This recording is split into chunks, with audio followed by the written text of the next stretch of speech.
Do you know how ChatGPT works? What is the role of context window? And what are tokens?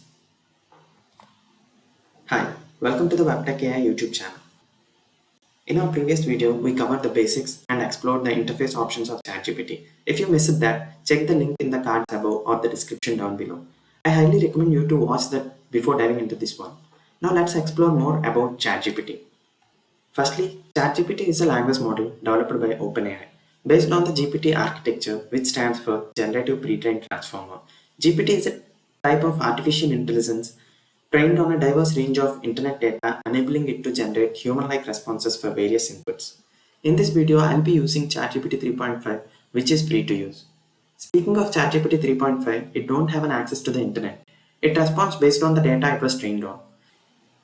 For instance, if you ask a real-time query like who won the first semi-final of current cricket World Cup,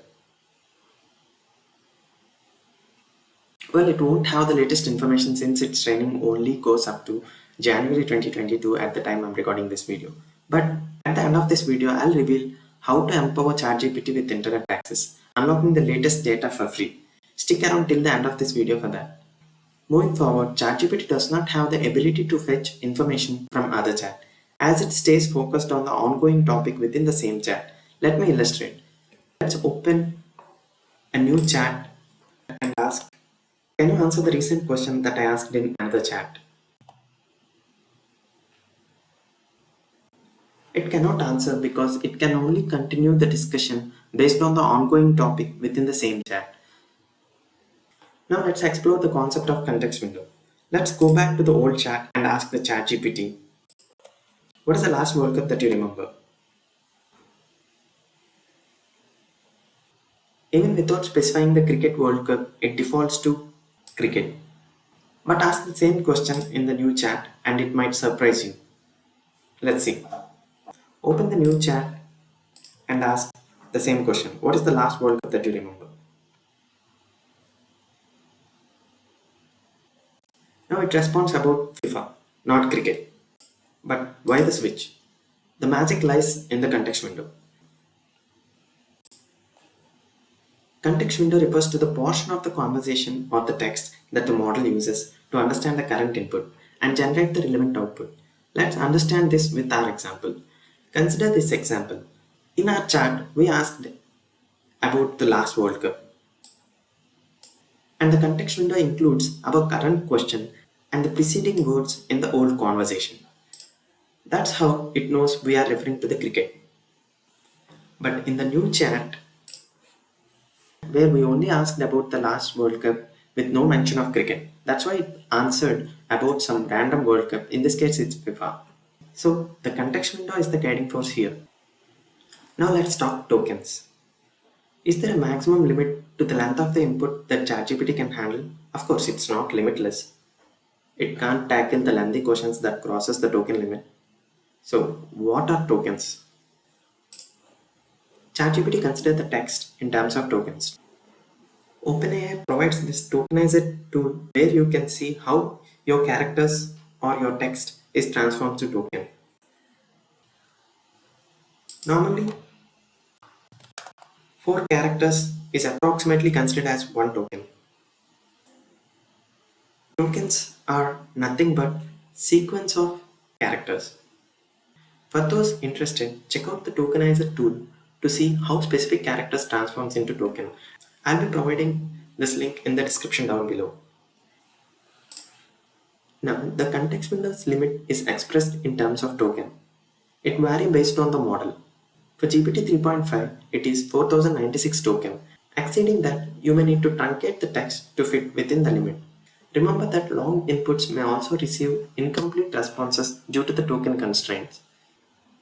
This limit applies to both a single input and the entire conversation in the chat. If the conversation is too long, older conversation may be truncated to fit within the model's maximum context window limit. The response will only be depend on the recent conversation which is within the limit. Extremely long prompts might be truncated or not processed as effectively, so it is always better not to have too lengthy conversations. Now, as promised, let's explore how to access the internet through ChatGPT. Introducing the Web Chat GPT extension. Add it to your browser, whether it's Chrome, Edge, or Firefox. I'll be demonstrating this on Chrome. Once added, the ChatGPT home screen will transform like this. You will be providing with one-click prompts, web search, quick search, and an advanced dropdown. With one-click prompts enabled, you will get all the pre-built prompts in here, with which on selecting it, this pop-up will open and where you can give the basic query that you want. In our case, let's test what is ChatGPT. And you can run this prompt. There will be a pre-built prompt which will be available already, in which in the middle your question will be added. Through that you will get the response from the ChatGPT. With the web access enabled, each question you ask, it checks the internet for the latest information. Let's ask the same question. Who won the first semi-final of the World Cup? Now let's see whether it can answer or not. Once after you enter, it will search in the internet and it will answer your question. Now it answered, India won the semi-finals of the current World Cup against New Zealand. And that's correct. And it has provided the sources from which it got the information. And if you want to access the information from a particular site, you can give /site, select, and you can provide the website you want, and you can give the question that you have. And if you want to summary of any of the page, you can provide that page and give summarize this page. Now it will summarize the page. In this way, you can access the internet from ChatGPT using Web Chat GPT extension. But keep in mind, with the recent updates of ChatGPT, the extension may face glitches. Check the Discord channel for any discussions and solutions if any issue rises. I will provide the link in the description down below. If you encounter any problems while using this extension, you can disable this web access to use the ChatGPT normally, or you can remove the extension altogether from here. That's it for this video. Stay tuned for more ChatGPT insights in the next one. Thanks for watching.